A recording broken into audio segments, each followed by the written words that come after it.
ಎಲ್ಲರಿಗೂ ನಮಸ್ಕಾರ ವೀಕ್ಷಕರೇ. ಸಿಂಹ ರಾಶಿಯವರಿಗೆ ಡಿಸೆಂಬರ್ ತಿಂಗಳಲ್ಲಿ ಬಹಳಷ್ಟು ಅನುಕೂಲಕರವಾದ ಸಮಯ ಶುರುವಾಗ್ತಾ ಇದೆ. ಹೌದು, ಮುಂದಿನ 7 ದಿನಗಳಲ್ಲಿ ಸಿಂಹ ರಾಶಿಯವರ ಜೀವನದಲ್ಲಿ ಏನಾಗುತ್ತದೆ ಎಂಬುದನ್ನು ಸಂಪೂರ್ಣವಾಗಿ ತಿಳಿದುಕೊಳ್ಳೋಣ. ಒಬ್ಬ ನಿರ್ದಿಷ್ಟ ವ್ಯಕ್ತಿಯ ಮೂಲಕ ನಿಮ್ಮ ಜೀವನದಲ್ಲಿ ಯಾವ ಬದಲಾವಣೆಗಳು ಬರುತ್ತವೆ, ಆ ವ್ಯಕ್ತಿ ಯಾರು ಮತ್ತು ಅವರ ಪ್ರಭಾವ ಹೇಗಿರುತ್ತದೆ ಎಂಬುದನ್ನು ಸಂಪೂರ್ಣವಾಗಿ ನೋಡ್ತಾ ಹೋಗೋಣ. ಇದನ್ನೆಲ್ಲ ಆಳವಾಗಿ ತಿಳಿದುಕೊಳ್ಳೋಣ. ಅದರಿಂದಾಗಿ ನಿಮ್ಮ ಜೀವನದಲ್ಲಿ ಸರಳವಾಗಿ ಮುಂದೆ ಬರುವಂತಹ ಕಷ್ಟವನ್ನು ಎದುರಿಸುವಂತಹ ಸಾಮರ್ಥ್ಯ ಸಿಗ್ತಾ ಹೋಗುತ್ತೆ. ಇದು ಸರಳವಾಗಿ ಜಾತಕವಲ್ಲ. ಆದ್ದರಿಂದ ಒಂದು ವಿನಂತಿ, ಈ ವಿಡಿಯೋವನ್ನು ಮಧ್ಯದಲ್ಲಿ ಎಲ್ಲೂ ಕೂಡ ಸ್ಕಿಪ್ ಮಾಡದೆ ಕೊನೆ ತನಕ ನೋಡಿ. ನೀವು ಕೂಡ ಸಿಂಹ ರಾಶಿಯವರಾಗಿದ್ದಲ್ಲಿ ವಿಡಿಯೋಗೆ ಒಂದು ಲೈಕ್ ಕೊಡಿ. ಈ ರಾಶಿಯವರಿಗೆ ಶುಭ ಮತ್ತು ಅಶುಭ ಫಲಗಳನ್ನು ಸಂಪೂರ್ಣವಾಗಿ ಅರ್ಥ ಮಾಡ್ಕೊಳ್ಳೋಕೆ ಈ ಸಂದರ್ಭದಲ್ಲಿ ಸಾಧ್ಯವಾಗುತ್ತೆ. ನಿಮ್ಮ ಸಕಾರಾತ್ಮಕ ಮನೋಭಾವ ಮತ್ತು ನಿಮ್ಮೊಳಗೆ ಇರುವಂತಹ ಹೊಸ ವ್ಯಕ್ತಿ, ಹೊಸ ಶಕ್ತಿ ಹರಿಯಲು ಈ ಮಾತುಗಳನ್ನು ಕೇಳೋದು ಬಹಳ ಮುಖ್ಯ. ಇವತ್ತಿನ ವಿಡಿಯೋದಲ್ಲಿ ನಿಮ್ಮ ಜೀವನದಲ್ಲಿ ಇರ್ತಕ್ಕಂತಹ ಕಷ್ಟಗಳು, ತೊಂದರೆಗಳು, ಕಣ್ಣೀರಿನ ದಿನಗಳನ್ನು ದೂರ ಮಾಡಿಕೊಳ್ಳಲು ಡಿಸೆಂಬರ್ ತಿಂಗಳಲ್ಲೂ ಯಾವ ವ್ಯಕ್ತಿ ಆಗಮನವಾಗುತ್ತೆ, ಯಾವ ರೀತಿ ನಿಮ್ಮ ಬದುಕು, ನಿಮ್ಮ ವರ್ಚಸ್ಸು ಚೇಂಜ್ ಆಗುತ್ತೆ ಎಂಬ ಮಾಹಿತಿಯನ್ನು ನೋಡ್ತಾ ಹೋಗೋಣ. ಈ ರಾಶಿ ಚಕ್ರದವರಿಗೆ ನಿಮ್ಮ ಮನಸ್ಸಿನಲ್ಲಿ ನಿಮ್ಮ ನೆಚ್ಚಿನ ದೇವತೆಯ ಬಗ್ಗೆ ಸದಾ ಯೋಚನೆ ಮಾಡ್ತೀರಾ. ಆ ಒಂದು ದೈವಿಕ ಶಕ್ತಿ ನಿಮ್ಮನ್ನು ಮುನ್ನಡೆಸುವಂತಹ ಒಂದು ಮಾರ್ಗವಾಗಿದೆ. ಈ ಸಮಯದಲ್ಲಿ ನೀವು ನಂಬುವಂತಹ ದೇವತೆಯ ಬಗ್ಗೆ ಒಂದು ಓಂ ನಮೋ ಭಗವತೆ ವಾಸುದೇವಾಯ ನಮಃ ಎಂದು ತಪ್ಪದೇ ಕಮೆಂಟ್ ಮಾಡಿ ಮತ್ತು ಕರುಣೆಗೆ ನೀವು ಪಾತ್ರರಾಗ್ತಾ ಹೋಗ್ತೀರಾ. ನಿಮ್ಮೆಲ್ಲ ಆರೈಕೆಗಳು ಹೃದಯದಿಂದ ನಿಮ್ಮ ಜೀವನದ ಒಂದು ಮುಕ್ತವಾದ ದಾರಿಗೆ ಒಂದು ಪಯಣವನ್ನು ಸ್ಥಾಪಿಸಿಕೊಡುತ್ತೆ. ನಿಮ್ಮ ಸಂಕಲ್ಪವನ್ನು ಬಲಪಡಿಸುತ್ತೆ ಮತ್ತು ನಿಮ್ಮ ಜೀವನದಲ್ಲಿ ನಿಮ್ಮೊಂದಿಗೆ ನಿಲ್ಲುತ್ತದೆ. ಈಗ ಸಿಂಹ ರಾಶಿಯವರು ಅವರ ಜೀವನವನ್ನು ಹೇಗೆ ಪ್ರವೇಶ ಮಾಡ್ತಾರೆ ಮತ್ತು ಮುಂದಿನ ಅದ್ಭುತ ದಿನಗಳು ಹೇಗಿರುತ್ತದೆ ಎಂದು ನೋಡೋದಾದರೆ, ಸಿಂಹ ರಾಶಿಯವರು ಕಠಿಣ ಪರಿಶ್ರಮದಿಂದ ಜನಿಸಿರ್ತಾರೆ. ಅವರು ಅವಿಶ್ರಾಂತಿಯ ಒಂದು ಹೋರಾಟದ ಒಂದು ಮನೋಭಾವವನ್ನು ಹೊಂದಿರ್ತಾರೆ. ಅಂದರೆ ಅವರು ಯಾವುದೇ ಒಂದು ವಿಶ್ರಾಂತಿಯನ್ನು ಪಡೆದೇ ಇದ್ರೂ ಕೂಡ ಜೀವನದ ಹೋರಾಟ, ಯುದ್ಧಗಳಲ್ಲಿ, ಕಷ್ಟಗಳಲ್ಲಿ, ಸೋಲು, ಏಳು ಬೀಳು ಎಲ್ಲವನ್ನ ಎದುರಿಸಿರುವಂತಹ ಒಂದು ದೊಡ್ಡ ವ್ಯಕ್ತಿತ್ವವಾಗಿರುತ್ತೆ. ಇವರ ಭಾವನೆಯನ್ನು ಹೊಂದಿರುವಂತಹ ವಿಶೇಷವಾದ ಒಂದು ವ್ಯಕ್ತಿತ್ವ. ಕೇವಲ ಶ್ರಮಶೀಲ ಜನರಲ್ಲ, ಅವರು ತಮ್ಮ ಛಾಪು ಮೂಡಿಸಲು ಮತ್ತು ಅವರು ಮಾಡುವ ಎಲ್ಲದರಲ್ಲೂ ಕೂಡ ವಿಶೇಷವಾದನ್ನು ಸೃಷ್ಟಿಸಲು ಆತ್ಮವಿಶ್ವಾಸವನ್ನು ಹೊಂದಿರ್ತಾರೆ. ಅದೇ ರೀತಿ ರಾಶಿ ಚಕ್ರದಲ್ಲಿ 5ನೇ ಸ್ಥಾನದಲ್ಲಿರುವಂತಹ ಈ ಸಿಂಹ ರಾಶಿಯವರ ಚಕ್ರ ಚಿಹ್ನೆಯ ಅಧಿಪತಿ ಸೂರ್ಯ. ಅವನ ತೇಜಸ್ಸು, ಶಕ್ತಿ ಮತ್ತು ಅಧಿಕಾರವು ಈ ಒಂದು ರಾಶಿ ಚಕ್ರ ಚಿಹ್ನೆಯ ಜನರಲ್ಲಿ ಸ್ಪಷ್ಟವಾಗಿ ಪ್ರತಿಫಲಿಸುತ್ತದೆ. ಅದೇ ರೀತಿ ಸೂರ್ಯನ ದೈವಿಕ ಅನುಗ್ರಹವು ಯಾವಾಗಲೂ ಕೂಡ ಅವರ ಮೇಲಿರುತ್ತದೆ. ಆದ್ದರಿಂದ ಅವರು ಜೀವನದಲ್ಲಿ ಎಷ್ಟೇ ಕಷ್ಟಗಳನ್ನು ಎದುರಿಸಿದರೂ ಕೂಡ ಯಶಸ್ಸು ಅಂತಿಮವಾಗಿ ಅವರಿಗೆ ಬರುತ್ತದೆ. ಕೆಲವೊಮ್ಮೆ ಅವರು ತಮ್ಮ ಅದೃಷ್ಟವನ್ನು ತಿಳಿಯದೇ ಇರಬಹುದು, ಆದರೆ ಅವರು ಹಿಂತಿರುಗಿ ನೋಡಿದಾಗ ಅವರು ಅನೇಕ ಅಪಾಯಗಳನ್ನು ಜಯಿಸಿದ್ದಾರೆ. ಅವರು ಅನಿರೀಕ್ಷಿತ ಸಮಯದಲ್ಲಿ ದೈವಿಕ ಸಹಾಯವನ್ನು ಪಡೆದಿದ್ದಾರೆ. ಇದೆಲ್ಲವೂ ಅವರನ್ನು ಆಶ್ಚರ್ಯಗೊಳಿಸುತ್ತದೆ. ಯಾವುದೋ ಒಂದು ಅದೃಶ್ಯ ಶಕ್ತಿಯು ಅವರನ್ನು ರಕ್ಷಿಸುತ್ತದೆ ಎಂದು ಅವರು ಭಾವಿಸುತ್ತಾರೆ. ಅವರ ನೋಟವು ಆಕರ್ಷಕವಾಗಿದೆ ಮತ್ತು ರಜಸ್ಸಿನಿಂದ ತುಂಬಿರುತ್ತದೆ. ಅವರ ಮುಖಗಳಲ್ಲಿ ದೈವಿಕ ಕಾಂತಿಯು ತುಂಬಿರುತ್ತದೆ. ಅವರ ಅನುಗ್ರಹವು ಹೊಳೆಯುತ್ತದೆ. ಲಕ್ಷ್ಮೀ ದೇವಿಯ ಕರುಣಾಳು ಮತ್ತು ಆಹ್ಲಾದ ಕಥೆಯು ಮಹಿಳೆಯರ ಮುಖದಲ್ಲಿ ಸ್ಪಷ್ಟವಾಗಿ ಗೋಚರಿಸುತ್ತದೆ. ಅವರ ನೋಟವು ಗಂಭೀರ ಮತ್ತು ಆಳವಾಗಿದೆ. ಅದೇ ರೀತಿ ಅವರ ಕಣ್ಣುಗಳಲ್ಲಿ ಒಂದು ಚುಕ್ಕೆಯಂತೆ ಸ್ಪರ್ಶಿಸುತ್ತದೆ. ಈ ಒಂದು ಶಕ್ತಿ ಅವರ ಜೀವನದ ಒಂದು ವಿಶೇಷವಾದ ಕಷ್ಟಗಳನ್ನೆಲ್ಲ ದೂರ ಮಾಡುತ್ತೆ. ಸಣ್ಣ ಪುಟ್ಟ ಸಮಸ್ಯೆಗಳೆಲ್ಲ ಅವರನ್ನು ಮಾನಸಿಕವಾಗಿ ಮತ್ತು ದೈಹಿಕವಾಗಿ ಪರೀಕ್ಷಿಸುವಂತಹ ದೊಡ್ಡ ಸವಾಲುಗಳು. ಆದರೆ ಸೂರ್ಯದೇವರ ಅನುಗ್ರಹದಿಂದಾಗಿ ಈ ಕಷ್ಟಗಳು ದೇವರು ಹಾಗೂ ಅವರನ್ನು ಸಂಪೂರ್ಣವಾಗಿ ಹಾನಿಗೊಳಿಸೋದಿಲ್ಲ. ಅದೇ ಕಷ್ಟಗಳು ಅವರನ್ನು ಬಲಿಷ್ಠರು ಮತ್ತು ಧೈರ್ಯಶಾಲಿಯನ್ನಾಗಿ ಮಾಡುತ್ತವೆ. ಅವರು ಬಾಲ್ಯದಿಂದಲೇ ಏರಿಳಿತಗಳನ್ನು ಎದುರಿಸಿದ್ದಾರೆ, ಬೀಳುಗಳನ್ನು ಮತ್ತೆ ಕಲಿತಿದ್ದಾರೆ, ಎದ್ದು ಬಿದ್ದು ಮತ್ತೆ ನಿಲ್ಲುವಂತಹ ಶಕ್ತಿಯನ್ನು ಬರಮಾಡಿಕೊಂಡಿದ್ದಾರೆ. ಸಿಂಹ ರಾಶಿಯವರ ಜೀವನದ ನೈತಿಕವಾದ ಗುಣ, ಶೈಕ್ಷಣಿಕ ಜೀವನ, ಉದ್ಯೋಗ, ಸಂಬಂಧಗಳು. ಅವರು ಒಂದಲ್ಲ ಒಂದು ರೂಪದಲ್ಲಿ ದ್ರೋಹ ಮತ್ತು ಕಠಿಣ ಪಾಠವನ್ನು ಎದುರಿಸ್ತಾರೆ. ಆದರೆ ಆ ಅನುಭವಗಳು ಅವರನ್ನು ವಜ್ರದಂತೆ ಪರಿಷ್ಕರಿಸಿವೆ. ಅವರು ಆ ಅನುಭವಗಳ ಮೂಲಕ ಉತ್ತಮವಾದ ಸಾರವನ್ನು ಸ್ವೀಕರಿಸುತ್ತಾರೆ, ಅವುಗಳ ಪಾಠವಾಗಿ ಪರಿವರ್ತಿಸುತ್ತಾರೆ ಮತ್ತು ಪರಿಶ್ರಮದಿಂದ ಮುಂದುವರಿಯುತ್ತಾರೆ. ಅವರು ತಮ್ಮ ಗುರಿಗಳನ್ನು ಸಾಧಿಸುತ್ತಾರೆ ಮತ್ತು ಉನ್ನತ ಸ್ಥಾನವನ್ನು ತಲುಪಲಿದ್ದಾರೆ. ಒಮ್ಮೆ ಅವರನ್ನು ಕೀಳಾಗಿ ನೋಡುತ್ತಿದ್ದ ಇದ್ದವರು ಸಹ ಆಶ್ಚರ್ಯಚಕಿತರಾಗ್ತಾರೆ. ಈ ವ್ಯಕ್ತಿ ಎಲ್ಲಿಂದ ಬಂದನು ಎಂದು ಅವರು ಕೂಡ ಕೆಳಮಟ್ಟದಿಂದ ಎದ್ದು ಬಂದಂತಹ ಒಂದು ಗೌರವಾನ್ವಿತ ಸ್ಥಾನವನ್ನು ಸಾಧಿಸಿರುತ್ತಾರೆ. ಅವರ ಸುತ್ತಮುತ್ತಲಿನವರು ಸಹ ಅವರ ಬೆಳವಣಿಗೆಯ ಆದಾಯ ಮತ್ತು ಖ್ಯಾತಿಯನ್ನು ನೋಡಿ ಆಶ್ಚರ್ಯಪಡ್ತಾರೆ. ಅದೇ ರೀತಿ ಅವರ ಬಳಿ ಆ ಸೌರಶಕ್ತಿ ಇದ್ದರೆ ಯಾರೂ ಅವರನ್ನು ತಡೆಯಲು ಸಾಧ್ಯವಿಲ್ಲ.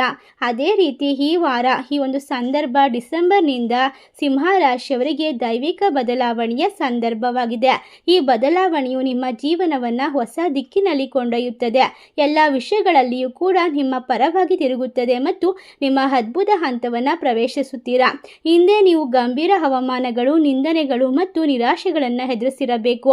ನಿಮ್ಮನ್ನು ಕೀಳಾಗಿ ನೋಡುತ್ತಿದ್ದಂತಹ ಮತ್ತು ನಿಮ್ಮನ್ನು ಸಾಮರ್ಥ್ಯವನ್ನು ಕಡಿಮೆ ಅಂದಾಜು ಮಾಡಿದವರು ಕೂಡ ಈಗ ನಿಮ್ಮ ಬೆಳವಣಿಗೆಯಿಂದ ಆಶ್ಚರ್ಯಪಡ್ತಾರೆ.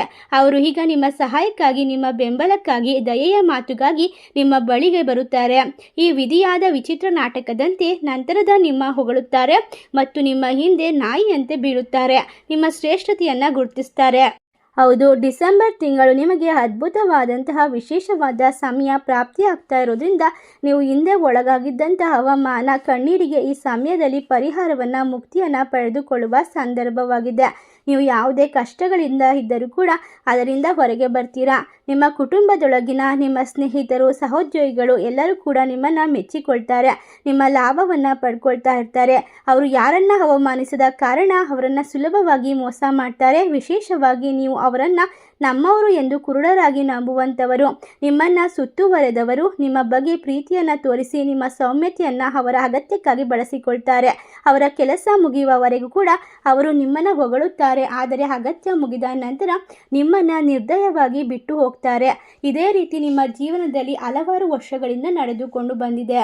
ಒಟ್ಟಾರೆಯಾಗಿ ಸಿಂಹ ರಾಶಿಯವರಿಗೆ 2025 ಡಿಸೆಂಬರ್ ತಿಂಗಳು ಅದ್ಭುತವಾದ ಸಮಯ ಪ್ರಾರಂಭವಾಗುತ್ತೆ. ನೀವು ಕಲಿತಂತಹ ಕಷ್ಟಗಳ ಪಾಠವನ್ನು ಯಾವುದಕ್ಕೂ ಕೂಡ ಮರೆಯೋಕ್ಕೆ ಹೋಗಬೇಡಿ. ಯಾರನ್ನು ಕೂಡ ಕುರುಡರಾಗಿ ನಂಬೇಡಿ. ನಿಮ್ಮ ಜೀವನದ ಕಷ್ಟಗಳನ್ನು ಸಂಪೂರ್ಣವಾಗಿ ದೂರ ಮಾಡಿಕೊಳ್ಳಲು ಈ ಸಮಯದಲ್ಲಿ ನಿಮಗೆ ಸಾಕಷ್ಟು ರೀತಿಯ ಒಂದು ಫಲಿತಾಂಶ ಸಿಗ್ತಾ ಹೋಗುತ್ತೆ.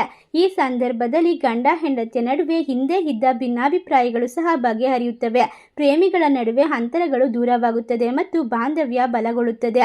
ನಿಮ್ಮ ಸಂಬಂಧವನ್ನು ಮುಂದಿನ ಹಂತಕ್ಕೆ ಕೊಂಡೊಯ್ಯಲು ಇದು ಶುಭ ಸಮಯ.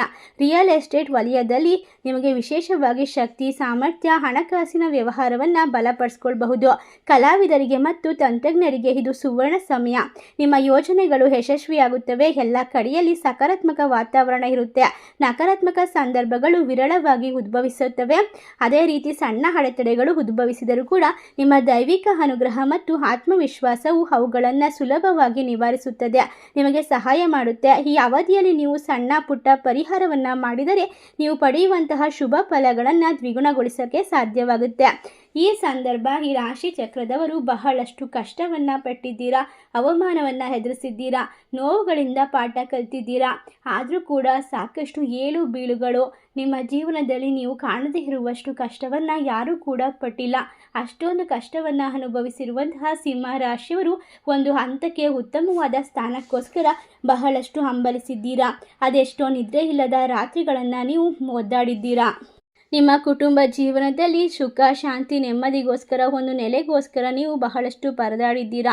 ನಿಮ್ಮ ಸ್ವಂತ ಮನೆ ಕನಸು, ಆಸ್ತಿಯನ್ನು ಖರೀದಿ ಮಾಡುವ ಕನಸನ್ನು ನನಸು ಮಾಡಿಕೊಳ್ಳಲು ಸಾಕಷ್ಟು ಪರಿಶ್ರಮ, ರಾತ್ರಿಗಳ ಕಾಲ ಕೆಲಸ ಎಲ್ಲವನ್ನು ನಿರ್ವಹಿಸುವ ಸಾಮರ್ಥ್ಯ ನಿಮಗಿತ್ತು. ಈ ಸಂದರ್ಭದಲ್ಲಿ ನಿಮ್ಮ ಕನಸುಗಳು, ನಿಮ್ಮ ಮನಸ್ಸಿನ ಇಚ್ಛೆಗಳು ಒಂದೊಂದಾಗಿ ಪೂರ್ಣಗೊಳ್ಳುವಂತಹ ಸಮಯ ಹತ್ತಿರಕ್ಕೆ ಬಂದಿದೆ.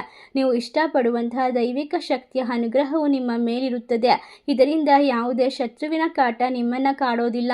ಎಲ್ಲ ರೀತಿಯ ಸಮಸ್ಯೆಗಳಿಂದ ಪರಿಹಾರ ಅನ್ನೋದು ಸಿಗ್ತಾ ಹೋಗುತ್ತೆ. ನಿಮ್ಮ ಪ್ರತಿಯೊಂದು ಹೆಜ್ಜೆಯೂ ಕೂಡ ಇನ್ನು ಮುಂದೆ ಯಶಸ್ಸಿನತ್ತ ಸಾಗುತ್ತೆ. ಈ ಸಮಯದಲ್ಲಿ ಈ ರಾಶಿಯವರು ದೈವಿಕವಾಗಿ ಬಲವನ್ನು ಪಡ್ಕೊಳ್ತಾರೆ. ಎಲ್ಲ ಕಷ್ಟಗಳಿಂದ ಪರಿಹಾರವನ್ನು ಕಂಡುಕೊಳ್ತಾರೆ. ನಿಮ್ಮ ಹಿಂದೆ ಒಂದು ದೈವಿಕ ಶಕ್ತಿಯ ಅನುಗ್ರಹವು ಒಂದು ಸಾಗರದಂತೆ ನಿಂತಿದೆ. ಅದರ ಅಲೆಗಳ ಪ್ರತಿರೂಪವಾಗಿ ನಿಮ್ಮ ಜೀವನದಲ್ಲಿ ಅದ್ಭುತಗಳು ಜರುಗುತ್ತವೆ. ಒಬ್ಬ ಹೊಸ ವ್ಯಕ್ತಿಯ ಭೇಟಿ ನಿಮ್ಮ ಜೀವನದಲ್ಲಿ ಒಂದು ಮಹತ್ತರವಾದ ಬದಲಾವಣೆಗೆ ಕಾರಣವಾಗುತ್ತೆ. ದಿಢೀರ್ ಅಂತ ದೊಡ್ಡ ಬದಲಾವಣೆ ನಿಮ್ಮ ಜೀವನದಲ್ಲಿ ಒಂದು ವಿಶೇಷವಾದ ಸಾಮರ್ಥ್ಯವನ್ನು ತಂದುಕೊಡುತ್ತೆ.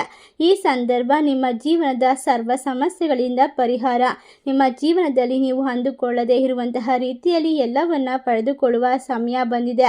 ಈ ರಾಶಿ ಚಕ್ರದವರಿಗೆ ದೇವರೇ ಕೊಟ್ಟಿರುವಂತಹ ಅದೃಷ್ಟದ ವರಗಳ ಬಗ್ಗೆ, ನಿಮ್ಮ ಜೀವನದ ಯೋಗಗಳ ಬಗ್ಗೆ ಸಂಪೂರ್ಣವಾಗಿ ತಿಳಿದುಕೊಳ್ತಾ ಹೋಗ್ತೀರಾ. ಆದರೂ ಕೂಡ ನಿಮ್ಮ ಜೀವನದಲ್ಲಿ ಬರ್ತಕ್ಕಂತಹ ಕಷ್ಟಗಳನ್ನು ಎದುರಿಸಿ ಶುಭ ಫಲಗಳನ್ನು ಹೆಚ್ಚಿಗೆ ಮಾಡಿಕೊಳ್ಳೋಕೆ ಪ್ರತಿದಿನ ಬೆಳಗ್ಗೆ ಮತ್ತು ಸಂಜೆ ನೀವು ನಿಮ್ಮ ಮನೆಯ ಪೂಜಾ ಮಂಟಪದಲ್ಲಿ ದೀಪಾರಾಧನೆಯನ್ನು ಮಾಡಬೇಕಾಗುತ್ತೆ. ಆ ದೀಪದ ಬೆಳಕು ನಿಮ್ಮ ಮನೆ ಮನಸ್ಸುಗಳಲ್ಲಿ ನಕಾರಾತ್ಮಕ ಶಕ್ತಿಯನ್ನು ತೆಗೆದುಹಾಕಿ ಅದನ್ನು ಸಕಾರಾತ್ಮಕ ಶಕ್ತಿಯಿಂದ ತುಂಬಿಸುತ್ತದೆ. ಸಾಧ್ಯವಾದರೆ ಬೆಳಗ್ಗೆ ಸೂರ್ಯೋದಯಕ್ಕೆ ಮೊದಲು ಎಚ್ಚರಗೊಂಡು ತಣ್ಣೀರಿನಿಂದ ಸ್ನಾನ ಮಾಡಿ ಮತ್ತು 5 ಅಕ್ಷರಗಳ ಮಹಾಮಂತ್ರವಾದ ಓಂ ನಮಃ ಶಿವಾಯ ಮಂತ್ರವನ್ನು ಕನಿಷ್ಠ 108 ಬಾರಿ ಜಪಿಸಿ. ಇದು ನಿಮ್ಮ ಮನಸ್ಸಿಗೆ ಶಾಂತಿಯನ್ನು ನೀಡುತ್ತೆ, ಆತ್ಮಶಕ್ತಿಗೆ ನಿಮಗೆ ಹೆಚ್ಚಿನ ಒಂದು ಉತ್ಸಾಹವನ್ನು ತುಂಬುತ್ತೆ. ನಿಮಗೆ ಸಮಯವಿದ್ದಾಗ ಹತ್ತಿರವಿರುವ ಶಿವನ ದೇವಸ್ಥಾನಕ್ಕೆ ಹೋಗಿ ಬನ್ನಿ, ದೀಪಾರಾಧನೆ ಮಾಡಲು ಪ್ರಯತ್ನಿಸಿ. ನಿಮ್ಮ ಪ್ರಯಾಣದ ದಿನ ನಿಮಗೆ ಉತ್ತಮವಾದ ಪ್ರಯೋಜನ ಸಿಗುತ್ತದೆ. ಆರೋಗ್ಯದ ವಿಚಾರದಲ್ಲಿ ಯಾವುದೇ ದೊಡ್ಡ ಸಮಸ್ಯೆಗಳು ಅಥವಾ ಕಿರಿಕಿರಿಗಳು ಇರೋದಿಲ್ಲ. ಮದುವೆಗಾಗಿ ಕಾಯುತ್ತಿರುವಂತಹ ಯುವಕ ಯುವತಿಯರು ಶೀಘ್ರದಲ್ಲೇ ಉತ್ತಮ ಸಂಬಂಧವನ್ನು ಹೊಂದುವ ಸಾಧ್ಯತೆ ಇದೆ. ನಿಮ್ಮ ಮನೆಯಲ್ಲಿ ಶೀಘ್ರವಾಗಿ ಸಿಹಿ ಸುದ್ದಿ ಕೇಳಿ ಬರುತ್ತದೆ. ನಿಮ್ಮ ಕುಟುಂಬದ ಮೇಲಿನ ದೋಷಗಳು ಮತ್ತು ದೃಷ್ಟಿ ದೋಷಗಳನ್ನು ತೆಗೆದುಹಾಕಲು ಕೆಲವು ಸಣ್ಣ ಪರಿಹಾರಗಳನ್ನು ಮಾಡಬೇಕಾಗುತ್ತೆ. ಪ್ರತಿದಿನ ಸಂಜೆ ಸ್ವಲ್ಪ ಉಪ್ಪು ಮತ್ತು ಮೆಣಸಿನಕಾಯಿಯೊಂದಿಗೆ ದುಷ್ಟ ಕಣ್ಣುಗಳನ್ನು ತೆಗೆದುಹಾಕೋದು ಒಳ್ಳೆಯದು. ವಿಶೇಷವಾಗಿ ಕೇಸರಿ ಬೆರೆಸಿದಂತಹ ಕೆಂಪು ನೀರಿನಿಂದ ದುಷ್ಟ ಕಣ್ಣುಗಳನ್ನು ತೆಗೆದುಹಾಕೋದ್ರಿಂದ ನಿಮ್ಮ ಮೇಲಿನ ದುಷ್ಟ ಕಣ್ಣಿನ ಪರಿಣಾಮ ಸಂಪೂರ್ಣವಾಗಿ ನಿವಾರಣೆಯಾಗುತ್ತೆ. ಪ್ರತಿ ಅಮಾವಾಸ್ಯೆಯಂದು ಬೂದು ಬಣ್ಣದ ಸೋರೆಕಾಯಿಯನ್ನು ತೆಗೆದುಕೊಂಡು ಅದರ ಮೇಲೆ ಕೆಲವು ಕೆಟ್ಟ ಕಣ್ಣಿನ ಹನಿಗಳನ್ನು ಹಾಕಿ ನಿಮ್ಮ ಮನೆ ಮತ್ತು ಕುಟುಂಬದವರ ದೃಷ್ಟಿಯನ್ನು ತೆಗೆಯಬೇಕು. ಅದನ್ನು ತೆಗೆದು ನಿಮ್ಮ ಮನೆಯ ಮುಂಬಾಗಿಲಲ್ಲಿ ಹೊಡೆಯಬೇಕು. ಇದರಿಂದ ನಿಮ್ಮ ಕಷ್ಟಗಳು ದೂರವಾಗುತ್ತೆ. ದುರ್ಗಾ ಮಾತೆಯ ಸನ್ನಿಧಿಗೆ 3 ನಿಂಬೆ ಹಣ್ಣನ್ನು ತೆಗೆದುಕೊಂಡು ಹೋಗಿ ಕೊಡಬೇಕು. 3 ನಿಂಬೆ ಹಣ್ಣಲ್ಲಿ 1 ನಿಂಬೆ ಹಣ್ಣನ್ನು ನೀವು ರಸಾಯನ ಮಾಡಿ ಕುಡಿಯಬೇಕು. ಇನ್ನೊಂದು ನಿಂಬೆ ಹಣ್ಣನ್ನು ಮಲಗುವ ಜಾಗದಲ್ಲಿ ಇಟ್ಟು ಮಲಗಬೇಕು. ಇನ್ನೊಂದು ನಿಂಬೆ ಹಣ್ಣನ್ನು ನಿಮ್ಮ ದೇವರ ಮನೆಯಲ್ಲಿ ಇಟ್ಟುಕೊಳ್ಳಿ. ಇದರಿಂದಾಗಿ ದುಷ್ಟ ಕಣ್ಣುಗಳು ದೂರವಾಗುತ್ತೆ. ನಿಮ್ಮ ಮನೆಯ ಹತ್ತಿರ ಇರುವಂತಹ ಬೇವಿನ ಮರಕ್ಕೆ ಪವಿತ್ರವಾದ ಸ್ಥಳದಲ್ಲಿ 12 ದೀಪಗಳನ್ನು ಹಚ್ಚಿ ಬರಬೇಕು. ಇದರಿಂದ ನಿಮ್ಮ ಜಾತಕದ ದೋಷಗಳು ದೂರವಾಗುತ್ತೆ. ನಾವು ತಿಳಿಸಿದಂತಹ ಎಲ್ಲ ಪರಿಹಾರಗಳನ್ನು ನೀವು ಅನುಸರಿಸೋದ್ರಿಂದ ಸಾಧ್ಯವಾದಷ್ಟು ನಿಮ್ಮ ಜಾತಕದ ದೋಷವನ್ನು ಪರಿಹಾರ ಮಾಡಿಕೊಳ್ಳಬಹುದು, ಕಷ್ಟಗಳಿಂದ ಹೊರಬರಬಹುದು. ನಿಮ್ಮ ಶಕ್ತಿ ಸಾಮರ್ಥ್ಯವನ್ನು ವೃದ್ಧಿ ಮಾಡ್ಕೊಳ್ಳೋಕೆ ಸಾಧ್ಯವಾಗ್ತಾ ಹೋಗುತ್ತೆ. ಅದೇ ರೀತಿ ಅಗತ್ಯವಿರುವಂಥವರಿಗೆ ಸಾಧ್ಯವಾದಷ್ಟು ಸಹಾಯ ಮಾಡಿ, ಅದರಲ್ಲಿ ಯಾವುದೇ ತಪ್ಪಿಲ್ಲ. ಆದರೆ ಕೆಲವರು ನಿಮ್ಮನ್ನು ನೋಯಿಸುವಂತಹ ಮತ್ತು ನಮ್ಮ ಯಶಸ್ಸನ್ನು ನಿಲ್ಲಿಸುವ ಏಕೈಕ ಉದ್ದೇಶದಿಂದ ನಿಮ್ಮ ಬಳಿಗೆ ಸಹಾಯಕ್ಕೆ ಬರ್ತಾರೆ. ಅಂಥವರನ್ನು ಯಾವತ್ತೂ ಕೂಡ ನಂಬಬೇಡಿ. ನಿಮ್ಮ ಮುನ್ನೆಚ್ಚರಿಕೆಯಲ್ಲಿ ನೀವಿರೋದು ಉತ್ತಮ. ನಿಮ್ಮ ವ್ಯವಹಾರದ ರಹಸ್ಯವನ್ನು ಯಾರಿಗೂ ಕೂಡ ಬಿಟ್ಟುಕೊಡಬೇಡಿ. ನೀವು ಹೇಗೆ ಅಭಿವೃದ್ಧಿ ಹೊಂದುತ್ತಿದ್ದೀರಾ, ಯಾವ ರೀತಿ ಕಷ್ಟವನ್ನು ಎದುರಿಸಿದ್ದು ಮುಂದೆ ಬಂದಿದ್ದೀರಾ, ನಿಮ್ಮ ಪ್ರಯತ್ನ ಎಂಥದ್ದು ಎಂಬ ವಿಶ್ವಾಸ ನಿಮಗಿದ್ದರೆ ಸಾಕು. ಇನ್ನು ಸಿಂಹ ರಾಶಿಯಲ್ಲಿರ್ತಕ್ಕಂಥ ಜನರಿಗೆ ಡಿಸೆಂಬರ್ ತಿಂಗಳು ಅದ್ಭುತವಾದ ಸಮಯ ಪ್ರಾರಂಭವಾಗೋದ್ರಿಂದ ಸಂಪೂರ್ಣವಾಗಿ ಕಷ್ಟಗಳಿಂದ ಪರಿಹಾರ, ನೆಮ್ಮದಿಯ ಜೀವನ ಪ್ರಾಪ್ತಿ. ಈ ಒಂದು ವಿಶೇಷವಾದ ಮಾಹಿತಿ ನಿಮಗೆಲ್ಲ ಇಷ್ಟವಾಗಿದ್ದರೆ ನಿಮ್ಮ ಫ್ರೆಂಡ್ಸ್ ಆ್ಯಂಡ್ ಫ್ಯಾಮಿಲಿಗೆ ಶೇರ್ ಮಾಡಿ ಮತ್ತು ನಮ್ಮ ಚಾನಲ್ನ ಸಬ್ಸ್ಕ್ರೈಬ್ ಮಾಡಿ. ಸರ್ವೇ ಜನ ಸುಖಿನೋ ಭವಂತು. ಧನ್ಯವಾದಗಳು.